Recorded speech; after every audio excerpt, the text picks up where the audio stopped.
आप सबको मेरा नमस्कार। एक बेहद गंभीर विषय पर आज आपके सामने हूं, क्योंकि आज का विषय हिंदुस्तान की छवि का, हमारे देश का वैश्विक पटल पर कैसे देखा जा रहा है, हमें दुनिया हमें किस नजर से देख रही है, हमारी साख पर जो सवाल उठ रहा है उसका है।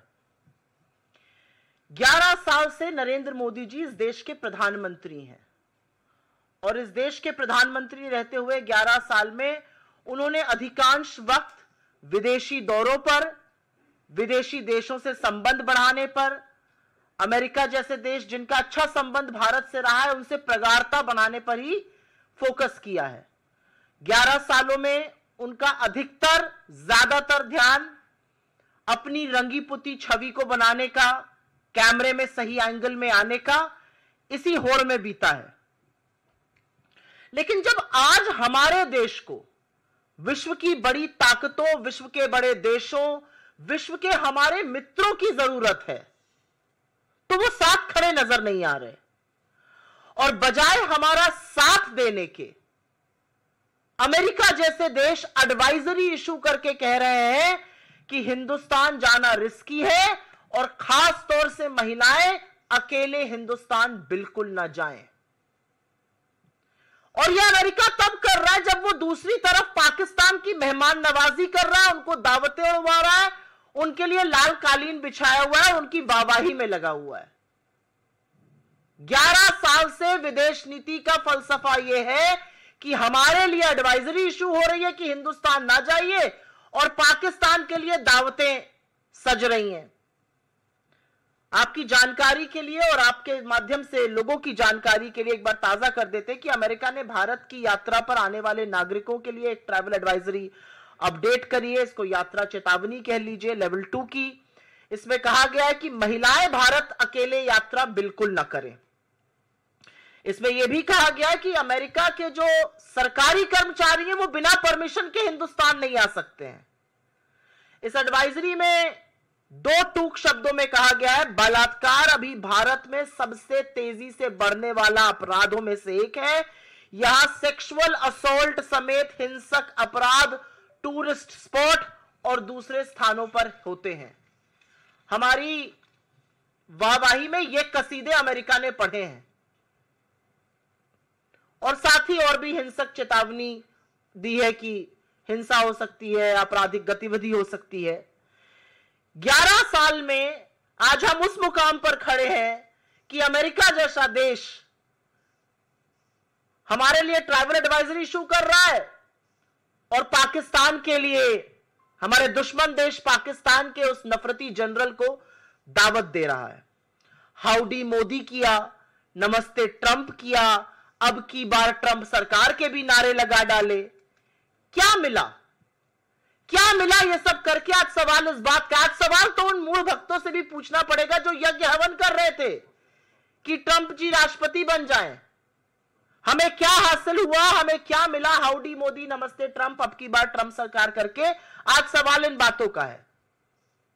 अभी मैं सुन रही थी 3 दिन पहले मोदी जी बिहार में हाँक रहे थे कि ट्रंप ने उनको दावत पे बुलाया है, उन्होंने मना कर दिया, नहीं नहीं मुझे तो कहीं और जाना है। शायद उड़ीसा में थे, हाँक रहे थे।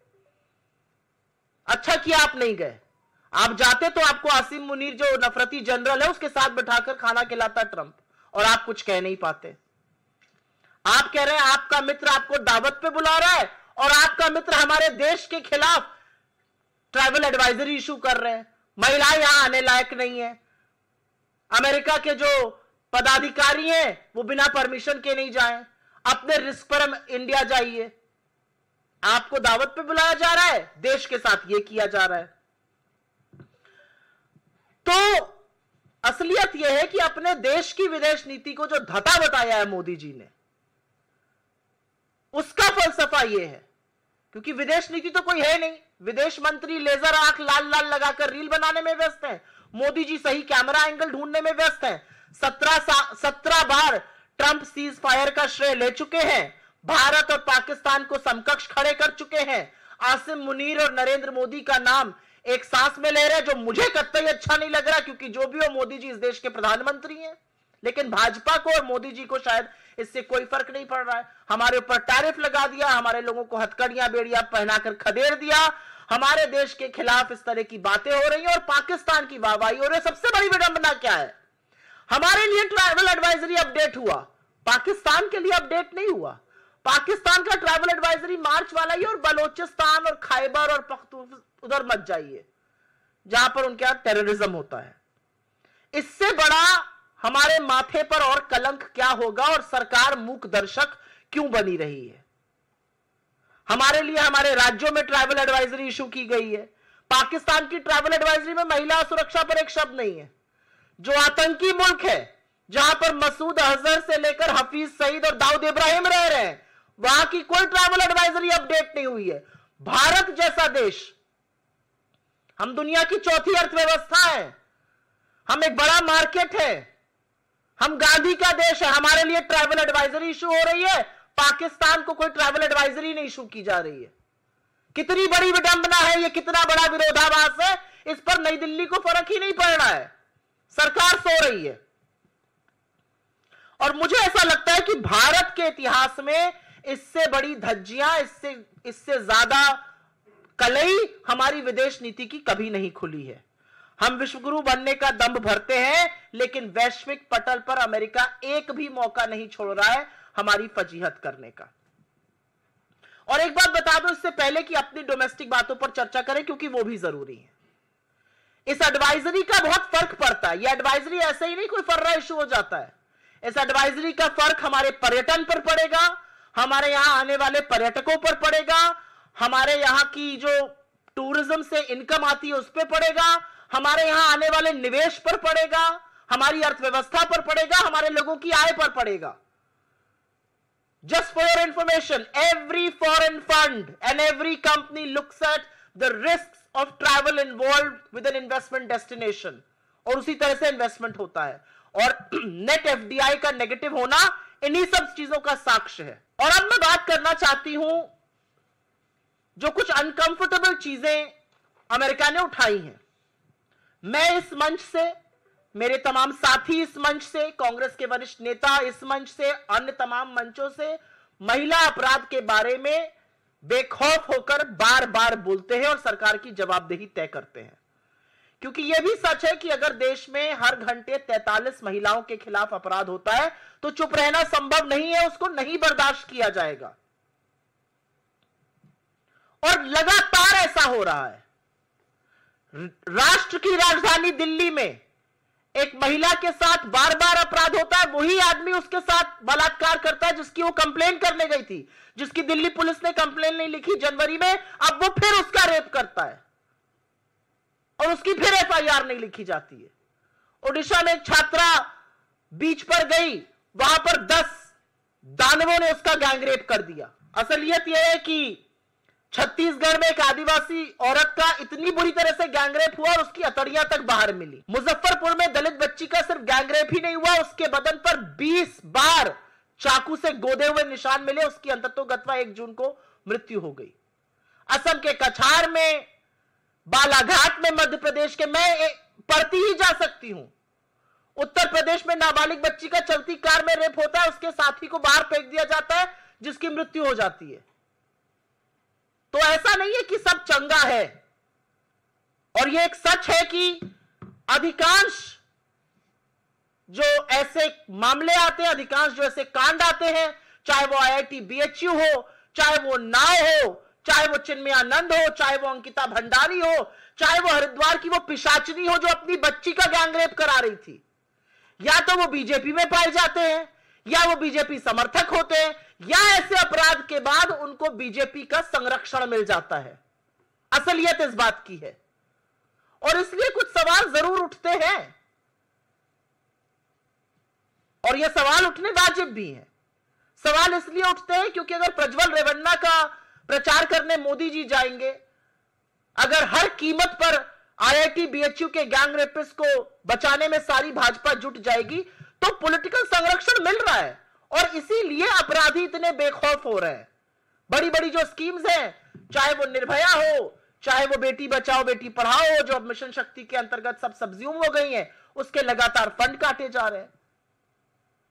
लेकिन इन सब बातों के बावजूद आज सच ये है कि आप डोमेस्टिक फ्रंट पर आप आधी आबादी को देश में न्याय नहीं दे पा रहे हैं, आधी आबादी को देश में सुरक्षित नहीं कर पा रहे, आधी आबादी के खिलाफ जब अपराध होता है तो आपके मुंह से चू नहीं निकलती। आपका संरक्षण अपराधी को मिलता है, बार बार मिलता है।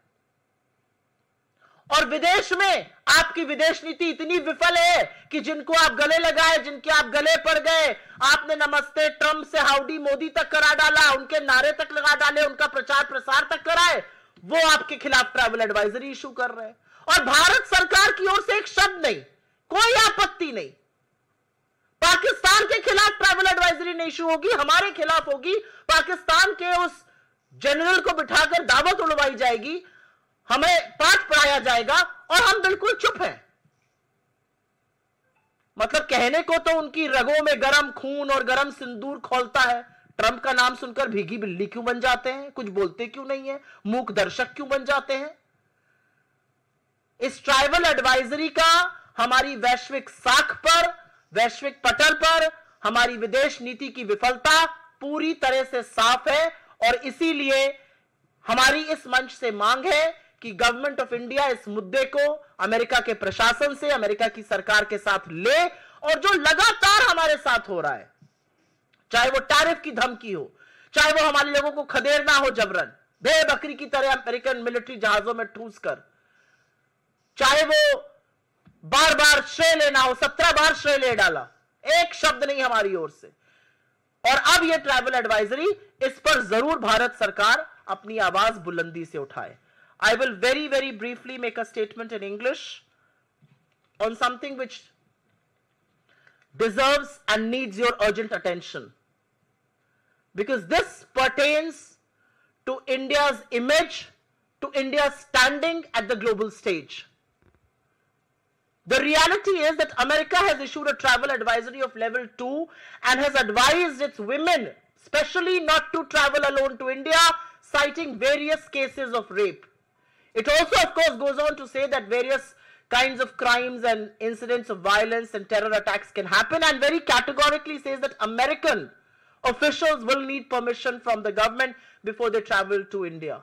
What is most ironical amidst this all is that this kind of an advisory is being issued for India, which will have far-reaching impact, and I'll just talk about that in a bit. But nothing of this kind is being issued for Pakistan, which is a terror country, which houses from Masood Azhar to Hafiz Saeed to Dawood Ibrahim to anybody worth talking about as far as the world of terror is concerned. They're all being housed, patronized and given protection by Pakistan. No such advisory for Pakistan. In fact, quite the contrary, we are being issued a travel advisory, and the general from Pakistan is enjoying a meal with President Trump. And President Trump goes on to hyphenate India and Pakistan. I mean, look at where we are in the world and look at where Pakistan is. I take huge offense to our Prime Minister's name being mentioned and hyphenated with the General Asim Munir, who, if you actually ask me, is a terrorist cloaked in that army uniform. But that's what is happening, and that's what is most ironical. The reality is that in the last 11 years, Mr. Modi has spent disproportionate amount of time pursuing foreign powers, from hugging and forcible hugs to howdy Modi, namaste Trump, ab ki baar Trump sarkar, to going to the US uninvited. He's done everything possible. And look at what America is doing to us. At a time when we need big, large nations of the world to stand with us, America is issuing travel advisories against us. And citing incidents which pertain to the rest of the world. But this really maligns us. And what is the government doing about it? Absolutely nothing. Pin drop silence like always. The reality is that Mr. Trump has taken credit for the ceasefire 17 times. He imposed tariffs on us. He called us an abuser and a fraud. He has put our people in handcuffs and sent them back to India. He's consistently insulting us, and our government chooses to keep quiet. And which is why the question arises, what is our foreign policy worth it? What is the cornerstone of a foreign policy? The cornerstone of a foreign policy is to keep India's interest above all. But Mr. Modi's foreign policy is to get the right camera angle so that he's shot from the good camera angle wherever he is in the world. Our foreign minister is too busy making reels with laser red eyes. So who do you expect to pursue foreign policy from? The reality also is, and I have no qualms in admitting and saying this, that on one hand travel advisory is being issued against us, but nothing on Pakistan, and we are completely mute spectators. We don't say a word. There are certain aspects which the travel advisory has raised, which are obviously troublesome. These are troubles of our own, and we should find solutions to it. We should ensure our women are safe. If 43 women in India meet crime every hour, there will be questions raised. The reality is that here in the national capital, which should be the safest region for women all over the country, unfortunately it is not. It is one of the most unsafe. A woman gets raped by the same man multiple times, and each time she tries to lodge an FIR, the Delhi police refuses to do so. A 19-year-old girl in Odisha on a beach is gang raped by 10 people. A tribal woman in Chhattisgarh is not just raped, her intestines are pulled out. A minor is raped in a moving car in Uttar Pradesh, and her companion is killed and thrown out of the car. A minor girl is not just raped, but she's stabbed 20 times on her body, and she eventually succumbs to her wounds on the 1st of June. I can go on and on, the list is endless. But the reality is that this shows the dichotomy that on our domestic front, we are not being able to save women, we are not being able to deliver justice, and on the foreign front, Mr. Modi's foreign policy has completely fallen flat at a time when you need allies to stand with us. Allies are issuing travel advisory against us. And let me tell you, a travel advisory is very damning. It impacts the number of tourists who will come to India. It impacts the funds that will come, the source of income that tourism generates. It impacts the level of investments that will come to this country. It impacts the basic income of people who are associated with those sectors and otherwise. So these are very damning advisory. And yet the Modi government is absolutely quiet. Each time Mr. Trump has taken credit for the ceasefire, 17 times, 3 times on Twitter, 14 times on camera. Absolute pin drop silence from the Modi government. So we demand from this very platform that Indian government should register its protest. Indian government should at the highest level take stern view of this advisory issued. This is not in good faith. This is not good for the country, and this shows double speak of the United States. On one hand, you're issuing advisories against India, but zilch on Pakistan. Pakistan, which is a terror state, is going absolutely scot-free. We are being hyphenated. Our Prime Minister is being spoken about in the same breath. I don't think any of this can be taken lying down. आपके सवालों का स्वागत है. सवाल अगर इसी पर रहे तो मैं बहुत अनुग्रहित रहूंगा. After visiting United States, your working committee member Shashi Tharoor praising Modi and his foreign policy. He wrote an article in Hindu, and that article was shared in social media yesterday by Prime Minister Office. So what is AICC position on this? I am Supriya Srinath, and I am the national spokesperson of the Congress party, and I am addressing you here. And I have to say about our foreign policy what I have said. I have cited a reason to say what I have said. I have cited a very damning travel advisory, and I think that suffices your question. Foreign policy को लेकर ये सवाल उनकी अपनी राय हो सकती है, वो कांग्रेस पार्टी की राय नहीं है. कांग्रेस पार्टी की राय इसलिए नहीं है क्योंकि कांग्रेस पार्टी आपको साक्ष्यों और सबूतों के साथ पूछ रही है. ट्राइबल एडवाइजरी ये कि महिलाएं अकेले नहीं जा सकती हैं. ट्राइबल एडवाइजरी ये कि हिंदुस्तान में रेप बेधड़क हो रहा है, आप बिल्कुल मत जाइए. ट्राइबल एडवाइजरी ये अपने रिस्क पर जाइए. ट्राइबल एडवाइजरी ये कि हिंदुस्तान में कहीं पर भी शॉपिंग मॉल पे या कहीं पर भी पर्यटकों की जगहों पर हिंसा हो सकती है, आतंकी हमले हो सकते हैं. ये ट्राइबल एडवाइजरी हिंदुस्तान के लिए आ रही है. ये ट्राइबल एडवाइजरी पाकिस्तान के लिए नहीं आ रही. ये बाकी आतंकी मुल्कों के लिए नहीं आ रही. ये हमारे लिए कैसे आ सकती है? और ये सच है कि हिंदुस्तान एक बड़ा मार्केट है. हिंदुस्तान अमेरिका का एलाय है. हिंदुस्तान की इकोनॉमी है बड़ी, और ये सबके प्रयास से बनी है. मोदी जी ने उस इकोनॉमी को कम बढ़ाया, ये भी मैं आपको बता दूं. इससे पहले कि एक बाइट काट के बताएं, मान लिया कांग्रेस ने, बिल्कुल नहीं माना कांग्रेस ने. हम कहां होते अगर मोदी जी बीच में इकोनॉमी का बंटाधार ना करते. लेकिन यह सच है कि आज हमें बड़ी इकोनॉमी है, और उसके बावजूद अमेरिका हमारे साथ इस तरह का बर्ताव कर रहा है। तो कांग्रेस पार्टी का जो ऑफिशियल स्टैंड है, कांग्रेस पार्टी जो इस बात पे मुद्दे पर कहना चाहती है, जो विदेश नीति की विफलता पर बात करना चाहती है, वो आपके सामने है। मैम, आपने ही दो बात रखी। पहले आपने कहा कि वो अमेरिका खुद कह रहा है महिलाओं के लिए सेफ नहीं है भारत। दूसरी तरफ आप खुद ही आंकड़े बता रही हैं कि किस तरीके से देश की राजधानी भी महिलाओं के लिए सुरक्षित नहीं है, ये कैपिटल का हाल है। तो कहीं ना कहीं फिर ये तो अमेरिका की बात जो है वो कहीं ना कहीं ठीक दिखाई देती है, और आप इस बात को कह रही हैं तो नहीं। डोमेस्टिक फ्रंट पर हमारे यहां क्या हो रहा है, यह हमारा मामला है। डोमेस्टिक फ्रंट पर अगर हम महिला अपराध को रोक नहीं पा रहे हैं, यह हमारी विफलता है, और इस पर सवाल उठाना मुझे लगता है विपक्ष का ही नहीं, आपका, हर व्यक्ति का इस देश में काम है। लेकिन अमेरिका उस पर ट्रैवल एडवाइजरी इशू करे और उस पर यह कहे कि बिल्कुल जाना अनसेफ है, और बिल्कुल यह कहे कि वहां पर अकेली महिला को जाना नहीं चाहिए, और उस ट्रैवल एडवाइजरी के बहुत सारे खामियाजे हैं। उस ट्रैवल एडवाइजरी का खामियाजा निवेश है, पर्यटकों का कम आना है, आय है, हमारे के पर्यटन क्षेत्र का बिल्कुल ठप हो जाना है, उसके बहुत सारे खामियाजे। और दिक्कत इस बात की है कि आप भारत के साथ यह सलूक कर रहे हैं और आतंकी मुल्क पाकिस्तान को अपनी गोदी में बिठाकर मुर्ग मुसल्लम खिला रहे हैं, और हमारी सरकार चुप है। मुझे नहीं लगता इसमें कोई विरोधाभास है। मुझे लगता है डोमेस्टिक फ्रंट पर हमें अपनी महिलाओं को सुरक्षित करना है, और फॉरेन फ्रंट पर हमारी साख पर अगर कोई भी देश अनवर और अनर्गल सवाल उठाता है तो उसका जवाब देना है। सुप्रिया जी, एक एक्स पर आपने पोस्ट जारी किया है 18 घंटे पहले, जिसमें एक न्यूज़पेपर का हवाला आप दे रही हैं, और उसमें आप कह रही हैं कि पहलगाम आतंकी हमले में जो स्केच जारी किया गया सरकार की तरफ से, वो असल में उन आतंकियों से मेल ही नहीं खाता है, ये आनन फानन में सरकार ने किया है। अब बीजेपी कांग्रेस से सवाल करे कि क्या ये कांग्रेस का सबूत गैंग है जो लगातार इस तरह के हमलों के वक्त सवाल उठाता है? आप मीडिया से आती हैं, आप भी अखबार पढ़ती होंगी सवेरे, उस अखबार के बेसिस पर आपके, चूंकि मैं चैनल में और आप ही के ग्रुप में काम कर चुकी हूं, उसके बेसिस पर आपको बाइट्स इकट्ठा करने को कहा जाता है, उसके बेसिस पर टीवी डिबेट्स होते हैं, उसके बेसिस पर न्यूज स्टोरीज होती हैं। इंडियन एक्सप्रेस की यह खबर है, और इसको तमाम न्यूज पोर्टल्स इंक्लूडिंग तमाम न्यूज चैनल्स ने उठाया है, और वहां से हमने वो खबर उठाई है।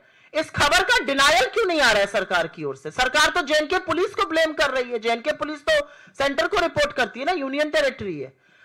इंडियन एक्सप्रेस की एक खबर है, उस खबर के हवाले से यह बताया गया है कि जो 3 आतंकियों के स्केच रिलीज किए गए थे, असल में वो पहलगाम के आतंकी ही नहीं है, और यह जल्दबाजी में किया गया।